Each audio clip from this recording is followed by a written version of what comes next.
여러분, 근본 미국 공화당 대선 후보 수락 연설에서 도널드 트럼프가 이제 미국은 글로벌리즘 세계주의라고 하죠. 글로벌리즘이 아니라 미국 우선주의, 즉 아메리카니즘이 우리의 새로운 신조가 될 것이라고 선언을 했다고 합니다. 미국 일등주의, 미국 우선주의로 가겠다는 겁니다. 주의 하는데 이걸 이즘이라고 하죠. 틀, 체계 그런 걸 말합니다. 주의가 문제입니다. 그런 게 필요합니다. 문제는 사람들이 거기에 갇히는 겁니다. 그리고는 그것들만 자신들만 옳다고 하고 자기들만 우월하다고 하는 겁니다. 이게 이렇게 되면 주의라고 하는 것이 사람을 잡아요. 세상의 모든 것은 사람을 사랑하고 사람을 위하고자 해야 됩니다. 이게 여러분 모든 주의에 우선합니다. 세계주의보다 더 중요한 게 이거고 미국 우선주의보다 더 중요한 게 이겁니다. 그런데 여러분 세상이 그렇지를 않아요. 여러분 세계주의는 다 좋은 것처럼 보이잖아요. 그런데 왜 지금 세계화를 반대하는 이 움직임들이 일어나는 걸까요? 이 사람들이 세계화를 이기적으로 사용하기 때문입니다. 예를 들면 사람들의 욕망을 채우는 이 돈을 벌려고 하는 이걸 위해서 세계화를 이용하는 겁니다. 그래서 세계화 이후에 전 세계가 빈익빈 부익부 현상이 더 심화가 되었다는, 온 세상이 더 생존 경쟁이 되었다는 겁니다. 그래서 그런 세상이 싫다는 거죠. 미국 우선주의가 왜 문제죠? 가정으로 하면 자기 가족을 위하겠다는데 이거 좋은 것 아닐까요? 문제는 다른 사람이 어떻게 되든 상관없이 자기 가족만 잘 되면 된다는 겁니다. 다른 나라가 어떻게 되든지 상관없이 자기 나라만 잘 되면 된다는 겁니다. 이런 건 굉장히 이기적인 거예요. 이런 건 세상을 파괴합니다. 인류를 위해야 하는데 그런 건 없고 그런 게 없어요. 그리고 주의만 있는 겁니다. 주의만. 기독교 신앙도 마찬가지입니다. 기독교 신앙의 본질이 하나님을 사랑하고 사람을 사랑하는 것이어야 합니다. 이게 모든 것에 우선합니다. 복음주의, 은사주의 등 신앙의 여러 입장이 다를 수 있습니다. 뭐가 옳으냐 틀리냐는 진리의 싸움을 싸울 수도 있습니다. 그러나 그것보다 더 우선한 것이 하나님을 사랑하고 사람을 사랑하는 겁니다. 그런데 이게 없이, 이런 게 없이 주의만 있는 겁니다. 신앙의 내용이 없고 형식만 있는 겁니다. 예수님 당시 율법주의 그게 그랬습니다. 율법은 귀한 거예요. 문제는 율법주의입니다. 사람들의 신앙이 율법주의에 갇혀요. 사람의 생명을 위하는 것, 그게 내용인데 그런 건 없고 법을 지키는 것만 있는 겁니다. 주의에 갇혀 있으니 자기들 입장과 다르면 다 틀렸다고 하고 자신들이 더 옳고 더 우월하다고 하고 나머지는 배척합니다. 더 심한 것은 반대를 위한 반대를 합니다. 그런 주의는 사람을 잡습니다. 그래서 율법주의가 예수님을 배척하고 예수님을 죽이기까지 하는 겁니다. 예수님이 어떤 분이신지에 관심이 없습니다. 자신들과 입장이 다르니 무조건 반대하는 겁니다. 오늘은 예수님과 이 바리새인 사이에서 일어난 논쟁의 세 번째가 되겠습니다. 이 바리새주의라고 하는 이 주의에 사로잡힌 사람들이 바리새인들인데 그들이 예수님을 계속 반대해요. 한두 번 반대하는 것이 아니라 계속해서 반대합니다. 마태복음 12장에서 뿐만이 아니라 이 이후에도 계속 일어납니다. 이게 뭐가 문제일까요? 뭐가 문제라서 그렇게 예수님을 반대할까요? 오늘은 세 번째, 표적에 대한 논쟁입니다. 38절, 39절. 우리 하나님 말씀 같이 읽습니다. 시작. 그때에 서기관과 바리새인 중 몇 사람이 말하되 선생님이여 우리가 표적 보여주시기를 원하나이다. 예수께서 대답하여 가라사대 악하고 음란한 세대가 표적을 구하나. 아멘. 예수님을 반대하는 서기관과 바리새인들 중 몇 사람이 예수님께 질문을 합니다. 여기서 이러면 서기관이란 구약의 율법에 대해서 정통한 사람들을 말합니다. 율법 한자 한자까지도 연구해서 아는 사람들이에요. 바리새인들이란 바리새파에 속한 자들로 율법을 잘 지키기로 유명한 자들입니다. 율법을 목숨처럼 지키는 자들입니다. 그들이 예수님을 반대해요. 여러분, 모르는 자들이 예수님을 반대하는 게 아닙니다. 안다는 자들, 전문가들, 신앙이 좋다는 자들이 반대합니다. 이런 전문가들의 말이면 믿어야 하는 것 아닐까요? 전문가들이 예수님을 반대하면 이거 인정해야 하는 것 아닐까요? 세상의 학자들이 기독교를 반대하면 믿어야 하는 것 아닐까요? 세상의 철학자가 신은 죽었다고 하면 믿어야 하는 것 아닐까요? 성경은 그들이 모른다 이걸 말하는 거죠. 그들이 예수님께 질문을 합니다. 선생님, 우리에게 표적을 보여주십시오. 여기서 표적이란 기적을 말하기도 하고 증거를 말하기도 합니다. 예수님이 메시아이시면 그 메시아가 맞다는 것을 증거하는 표, 그걸 말하죠. 예수님이 메시아라는 증거를 보여주십시오. 그냥 여러분 질문한 게 아닙니다. 이 분위기가 살벌한 분위기예요.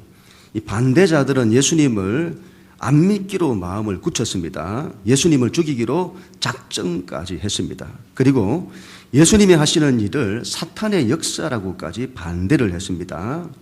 예수님께서는 그들에게 성령 회방죄를 말씀하시고 독사의 자식들아라고까지 경고를 하셨습니다. 반대자들이 이러면 얼마나 예수님을 반대했으면 예수님께서 그렇게 하셨을까요? 얼마나 반대를 하는지. 그들의 질문은 의도부터 수상합니다. 정말로 예수님이 메시아인지 알고 싶어서 질문한 것이 아닌 듯합니다. 그들에게는 어떤 증거를 보여줘도 믿지 않을 겁니다. 이 사람들은 오로지 반대를 위한 반대를 하고 있는 겁니다. 왜 그럴까요? 신앙이. 그들에게 예수님께서 이렇게 말씀을 하십니다. 악하고 음란한 세대가 표적을 구한다. 악하고 음란한 세대가 증거를 보여봐라. 그렇게 말한다는 겁니다. 여러분, 이 너무 심한 말씀 아닐까요? 예수님 그들을 막 책망을 하세요. 너희 마음이 악하다. 음란하다. 음란하다는 이 말은 두 마음을 품었다 이 말이죠. 음흉하다. 증거를 보여달라고 하면 이게 악한 거냐? 그렇지 않죠. 하나님의 뜻을 알고 싶어서 증거를 구할 수 있습니다. 그러나 이번 경우는 다릅니다. 그들은 하나님의 뜻에 대해서 전혀 관심이 없습니다. 오로지 자기들의 뜻에만 관심이 있습니다. 그리고 그 증거를 보여봐라는 겁니다. 자기들의 뜻에 맞으면 인정할 거고 자기들의 뜻에 맞지 않으면 인정 안 할 거고, 이런 생각은 굉장히 이기적이고 위험한 생각이에요. 왜냐하면 자기들의 뜻에 맞지 않으면 하나님의 뜻도 버릴 겁니다. 보세요 여러분. 자기들의 뜻에 맞지 않으니까 메시아도 버립니다. 아니, 이 예수님에 대해서는 자신들이 원하는 증거를 보여도 예수님이 보여도 반대할 겁니다. 왜냐하면 반대하기로 작정을 했어요. 뭘 해도 반대한다는 거죠. 오로지 반대를 위한 반대. 이런 식의 신앙은 굉장히 위험하죠. 왜냐하면 하나님을 크게 대적할 수 있습니다. 악하고 음란한 세대가 표적을 구한다. 처음에는 이 말이 잘 이해가 되지를 않는 거죠. 증거를 구하면 그게 악하고 음란하다는 말이냐? 증거 구할 수 있는 거 아니냐? 하루는 제가 가족들과 함께 엘리베이터를 탔습니다. 그때 누군가가 방귀를 낀 겁니다. 아니 이런 데서 방귀를 끼면 어떻게 하냐고, 다른 사람들이 있었으면 어떻게 할 뻔했냐고 했더니 자기가 안 끼었다는 겁니다. 오리발을 내밀어요. 끼었잖냐고. 소리와 냄새는 어떻게 할 거냐고. 그랬더니 뭐라고 하는가 하면 증거를 대라는 겁니다. 증거를. 그때 제가 알게 된 거죠. 악하고 음란한 세대가 증거를 연구하는구나. 그걸 알게 된 겁니다. 참 우스갯소리입니다만 그렇게 해서 이해가 되더라고요. 바리새인과 서기관들의 질문에 대해서 예수님께서 이 증거를 구하는 그들의 요구에 대해서 예수님이 이렇게 말씀을 하십니다. 39절 40절 같이 읽습니다. 시작. 악하고 음란한 세대가 표적을 구하나 선지자 요나의 표적밖에는 본일 표적이 없느니라. 요나가 밤낮 사흘을 큰 물고기 뱃속에 있었던 것 같이 인자도 밤낮 사흘을 땅속에 있으리라. 아멘. 왜 자꾸 표적을 요구할까요? 왜 표적을 요구할까요? 예수님 당시 유대 사회는 이 메시아를 간절히 대망을 했습니다. 근데 그들이 원하는 메시아는 당시 시대적 배경과 깊은 관계가 있습니다. 이스라엘이 로마의 압제하에 있는 겁니다. 여러분, 나라를 잃은 백성들의 고통은 이루 말할 수가 없습니다. 그들이 원하는 메시아는 로마의 압제로부터 이스라엘을 해방하는 그 이미지를 원하는 겁니다. 그래서 메시아에 대해서 그런 증거를 찾는 거죠. 그런데 예수님께 그런 이미지가 없는 겁니다. 로마 제국을 뒤집어 엎을 큰 뭔가를 보이셔야 하는데 그런 증거는 보이지 않으시고 가난한 자들, 병든 자들, 슬픈 자들, 상처 입은 자들, 죄인들, 그런 사람들을 만나시고 그들을 고치시고 살리시는 일을 하는 겁니다. 그래서는 자꾸 다른 표적을 요구하는 거예요. 예수님께서는 내가 보여줄 표적은 요나의 표적밖에는 없다고 하십니다. 요나의 표적. 요나는 구약의 선지자죠. 하나님께서 그 요나를 통해서 하신 일이 있는데 그것밖에 보여줄 게 없다. 그렇게 말씀을 하세요. 하나님께서 요나에게 니느웨를 구원하라고 하십니다. 그런데 요나는 그런 하나님의 뜻을 이해할 수가 없었습니다. 반대를 해요. 왜냐하면 이 니느웨가 어떤 도시입니까? 이스라엘의 대적인 아수르라고 하는 나라의 수도가 아닙니까? 예수님 당시에 이스라엘의 원수가 로마인 것처럼 그 옛날 아수르도 그런 겁니다. 이스라엘이 그 나라 때문에 얼마나 많은 고통을 겪었는데요. 그런데 어떻게 그런 대적 아수르를 구원하라고 하시는 겁니까? 그런 나라는 뒤집어 엎어야죠. 어떻게 그런 나라 백성을 구원하라는 겁니까? 미국 국민이 우선이에요. 다른 나라 백성이 어떻게 되든지 상관없이 미국 국민만 잘 살게 하면 되지 왜 다른 나라에까지 신경을 쓰시느냐 말이에요. 요나는 하나님의 뜻에 불순종합니다. 배를 타고는 반대로 가요. 마치 여러분 예수님 당시 유대 사회와 비슷합니다. 하나님의 뜻에 반대로 가요. 큰 폭풍을 만나게 되죠. 그 원인이 요나의 불순종에 있었습니다. 폭풍이 일어났어요. 왜 이런 게 일어났냐? 원인을 찾아보니까 요나에게 있더라. 그러면 요나가 회개하고 돌아오면 될 건데 그렇게 하지 않습니다. 요나는 죽는 길을 택합니다. 자기를 바다에 던지라고 하죠. 차라리 죽었으면 죽었지 니느웨를 구원하는 건 못한다는 겁니다. 이것도 예수님 당시 유대 사회가 비슷해요. 이 유대 사회가 죽도록 반대하는 겁니다. 죽도록 예수님을 반대해요. 요나의 이야기에서 핵심은 하나님께서 니느웨를 구원하시는 걸 포기하지 않으신다는 겁니다. 포기를 안 하세요. 그래서는 요나를 물속에 빠진 요나를 큰 물고기가 삼켜서는 그 뱃속에서 사흘 동안 죽음의 상태에 있게 합니다. 그리고 살려내셔서는 니느웨로 가서는 거기 백성을 마침내 살리게 하시는 겁니다. 하나님께서 이방인 니느웨 백성을 얼마나 사랑하셨는지 그들을 살리기 위해서 하나님의 사람을 죽음의 상태에 떨어뜨려서라도 그들을 살리기를 원하시는 겁니다. 예수님 말씀하시는 거죠. 내가 너희에게 보여줄 표적은 이 표적밖에 없다. 하나님이 세상을 사랑하셔서 저들을 구원하시기를 원하신다. 그 일을 얼마나 하나님이 간절히 원하시는지 하나님의 아들의 십자가 죽음까지 하나님의 아들을 죽음의 상태에 떨어뜨려서라도 그들을 살리시길 원하신다. 이것이 내가 보여줄 유일한 표적이다. 하나님께서 유대인이나 헬라인이나 이스라엘인이나 로마인이나 구별하지 아니하고 이 세상과 인류를 사랑하셔서 그들을 어떻게 해서라도 살리시고자 하시는 하나님의 사랑, 우리 하나님의 은혜, 내가 그 하나님의 뜻을 이룬다.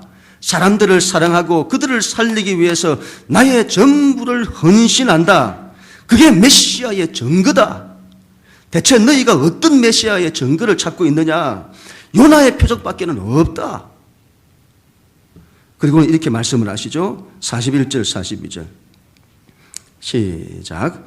심판때에 니느웨 사람들이 일어나 이 세대 사람을 정죄하리니 이는 그들이 요나의 전도를 듣고 회개하였음이거니와 요나보다 더 큰 이가 여기 있으며 심판때에 남방 여왕이 일어나 이 세대 사람을 정죄하리니 이는 그가 솔로몬의 지혜로운 말을 들으려고 땅끝에서 왔음이거니와 솔로몬보다 더 큰 이가 여기 있느니라. 아멘.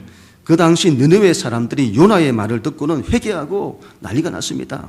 회개하고 돌아가고 하나님을 믿고 난리가 났어요. 여기 요나보다 더 큰 이가 있다. 그는 요나보다 더 큰 하나님의 뜻을 받았다. 온 세상을 구원하는 일이다. 요나는 하나님의 뜻에 불순종하기까지 했다. 그러나 그는 하나님의 뜻에 온전히 순종하신다. 죽기까지 순종하신다. 그는 하나님의 뜻을 위해서 당신의 목숨도 십자가에 내어놓는다.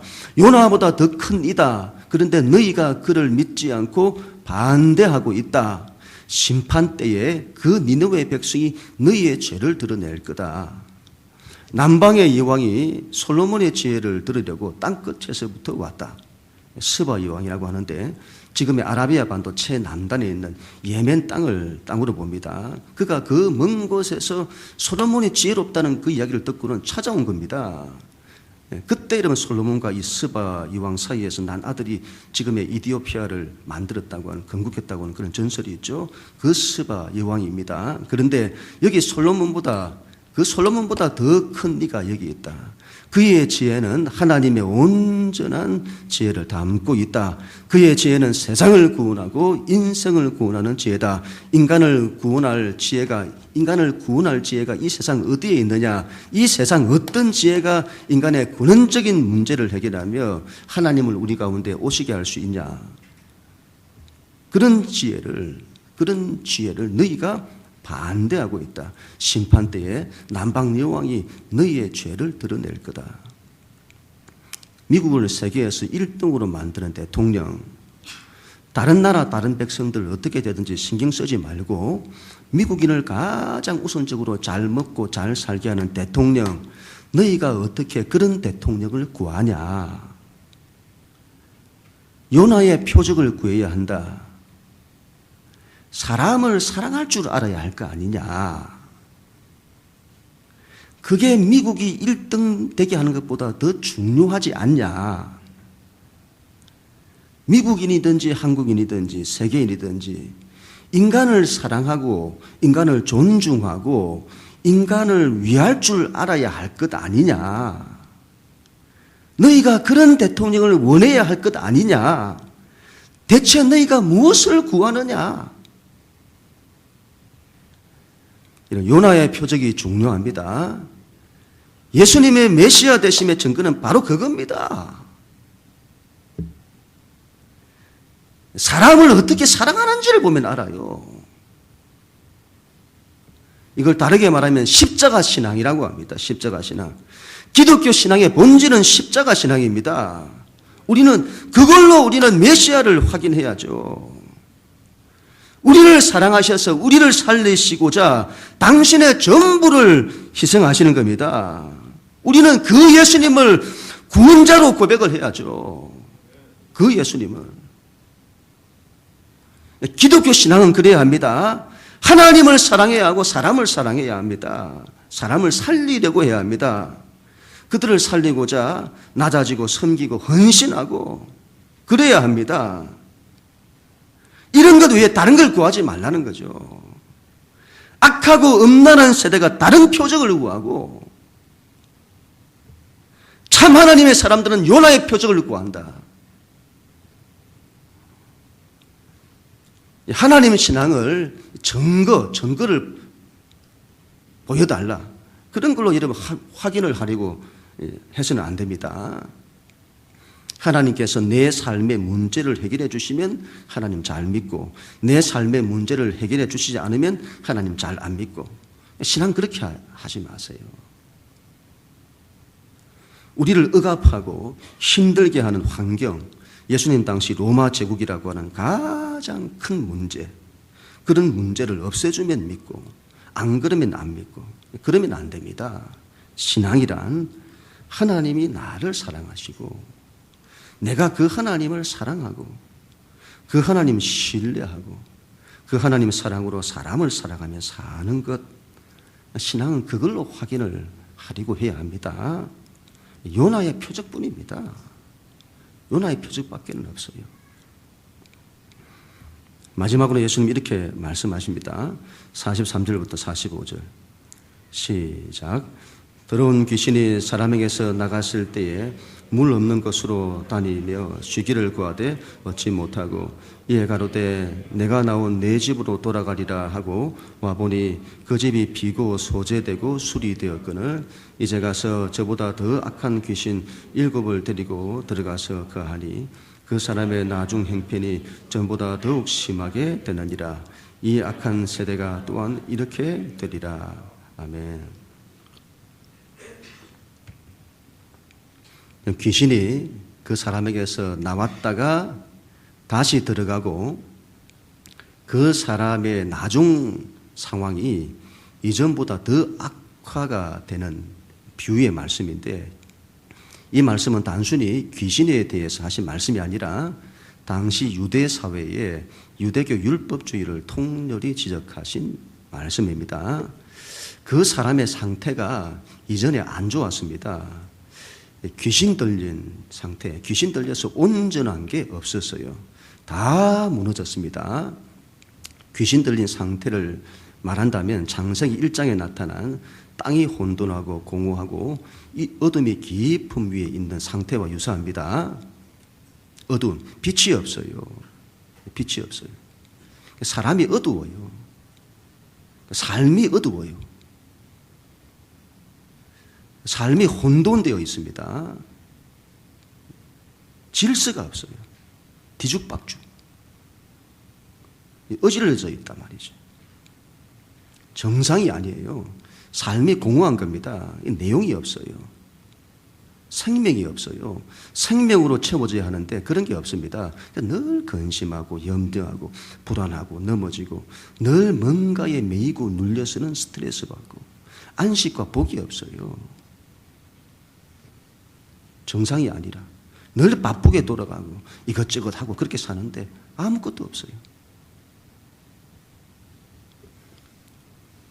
이스라엘 나라가 이전에 역사적으로 하나님을 잘 안 믿어서 모든 게 무너졌던 상태를 말합니다.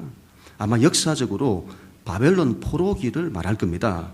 모든 게 다 무너졌어요. 빛도 없고 희망도 없고 바벨론이라고 하는 그 세상의 억압 속에서 근심하고 염려하고 사는 게 힘들어요. 고달파요. 모든 게 혼돈입니다. 신앙도 무너지고 삶의 터전도 무너지고 죽은 상태인 겁니다. 그런데 거기서부터 해방이 된 겁니다. 포로에서 돌아온 겁니다. 그들은 삶의 모든 걸 다시 세웠습니다.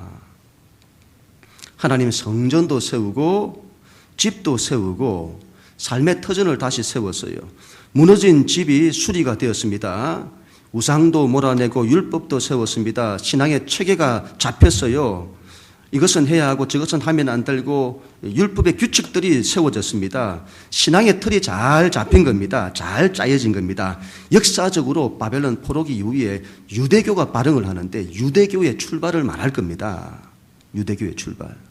신앙을 다시 수리해서 세웠어요.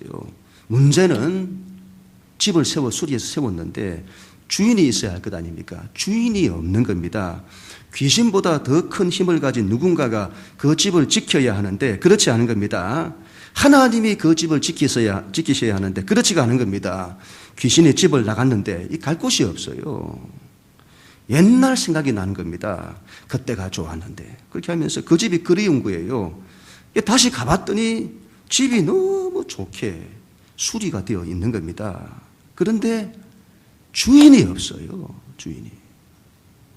너무 좋아서는 전도를 한 겁니다. 주변에 있던 7 귀신에게 연락을 해서는 여기가 너무 좋다고 와서는 여기 함께 살자고 7을 데리고 온 겁니다. 7이라고 하는 것은 완전수를 말합니다. 성경에서는. 귀신 7이 그 집에 들어왔다. 이 말은 굉장히 상태가 안 좋게 되었다. 이걸 말하는 겁니다. 7이 들어갔어요.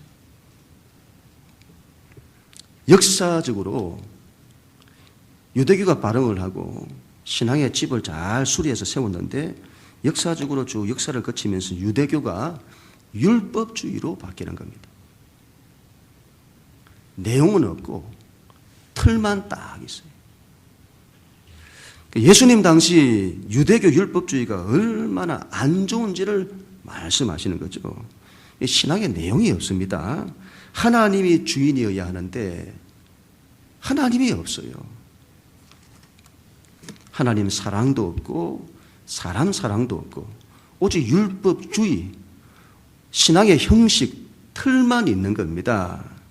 이런 게 얼마나 안 좋은 건지, 이게 얼마나 안 좋은 건지 이전에 하나님을 안 믿어서 삶의 모든 게 다 무너진 그 상태보다 이게 더 안 좋다 이 말이에요. 그 상태보다. 어떤 주의에 갇히는 게 이게 굉장히 안 좋다는 걸 알아야 됩니다. 세상도 마찬가지예요. 진보주의, 보수주의. 여기에 갇히면 그런 걸 진보주의냐 보수주의냐 이런 걸 모를 때보다 더 나쁜 상태가 된다는 겁니다. 주의에 갇히면요 귀신 7이 그 속에 있어요. 그래서는 진보의 이름으로 사람을 죽이고 보수의 이름으로 사람을 죽이고 사람을 사랑하고 사람을 위해야 하는데 주의에 갇히면 사람 살리는 거 그런 거 관심 없습니다. 반대를 위한 반대를 합니다. 주의가 사람을 잡아요. 신앙도 이런 율법주의 굉장히 조심해야죠. 주의에 갇히면 귀신 7이 그 안에 들어가 있어요. 귀신 7이. 굉장히 나쁜 상태라는 거죠. 얼마나 심각한가 하면 하나님을 믿는 신앙인데 하나님을 반대해요. 하나님을 안 믿으면 하나님을 몰라서 반대를 하잖아요. 그런데 여러분 율법주의에 갇히면 하나님을 알면서도 반대를 합니다. 의도적으로 반대하고 어디까지 가는가 하면 메시아를 반대해서 죽여버리는 일까지도 합니다. 율법주의가 얼마나 무서운지 모릅니다. 기독교 신앙이 율법주의에 빠지면 기독교를 안 믿는 사람들보다 더 나쁜 상태가 됩니다. 기독교가 율법주의에 빠지면 세상 사람들보다 더 못하게 되어져요. 주의에 갇히면 그래요. 이슬람교 율법주의자잖아요. 율법주의가 굉장히 무서운 겁니다. 신을 믿는 이름으로 죽여버려요, 사람들을. 세상 사람들보다 더 못하게 된다 이 말입니다. 여러분, 예수님을 그렇게 반대하는 이 큰 죄는, 예수님을 반대하는 이 큰 죄는 모르는 사람들이 짓는 것이 아닙니다. 아는 사람들이 지어요. 아는 사람들이. 바리새인과 서기관들처럼 안다는 자들이 짓습니다. 왜요? 내용이 없기 때문에 그런 겁니다. 내용이 없기 때문에. 하나님 사랑도 없고 사람 사랑도 없고 그것 때문에 그런 겁니다. 내용이 없으니 틀을 가지고 주의를 가지고 큰 죄를 짓는 겁니다. 이건 사탄이 그래요. 사탄이. 사탄이 여러분 얼마나 많은 걸 아는지 모릅니다. 인간의 본성을 속속들이 다 알아요. 사탄이. 그리고 이 사탄이 자세가 딱 됐어요. 욥기서 1장에 보면 이 사탄이 목표의식이 분명합니다. 목표의식이 분명해요. 어떻게 해서라도 사람들을 넘어뜨리려고 합니다.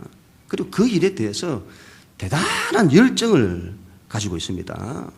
얼마나 열정을 가졌는지 포기를 몰라요. Never, never give up. 우리 많이 쓰는 말들이죠.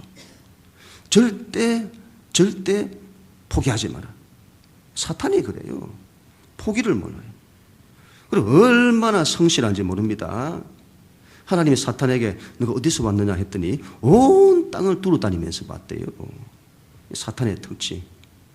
얼마나 열심을 내는지 온 도시와 마을 구석구석 다니면서 삼킬 자를 찾는 겁니다. 우리가 전도를 이러면 그렇게 해야 하는데 말이죠. 생명 살리는 일을 그렇게 해야 되는데 하여튼 사탄이 그렇게 해요. 아는 것도 많고 목표의식도 좋고 열심도 좋고 포기하지도 않고. 그런데 이런 뭐가 없죠? 다 갖추었어요. 뭐가 없죠? 하나님을 사랑하고 사람을 사랑하고 사람을 살리고자 하는 이 내용이 없다 이 말입니다. 이게 없으니 그 큰 능력을 가지고 큰 죄를 짓는 겁니다. 신앙에서 이런 내용이 얼마나 중요한지를 기억을 해야 됩니다. 이게 빠져버리면 아무것도 안 돼요. 요나의 표적을 가진 사람이 되어야 합니다. 십자가 신앙을 가진 사람이 되어야 합니다. 사람들을 사랑하고 그들을 살리고자 하고 그걸 위해서 낮아지고 희생하고 더 큰 기적, 더 큰 은사보다 더 중요한 게 사랑입니다. 큰 은사를 가진 사람하고 사람을 사랑하는 사람하고 누가 더 신앙이 좋을까요? 사람을 사랑하는 사람입니다. 요나의 표적을 가진 사람이에요. 이걸 볼 줄 알아야 되고 그런 사람 되고자 해야 합니다. 이게 기독교 신앙의 본질입니다. 다른 건 다 우리가 모르더라도 이 하나만큼은 붙잡아야 되는 겁니다. 하나님 사랑하고 사람 사랑할 줄 알고. 이게 이런 예수님의 스타일입니다. 요나의 표적을 가진 사람 다 될 수 있기를 주님 이름으로 간절히 축원합니다.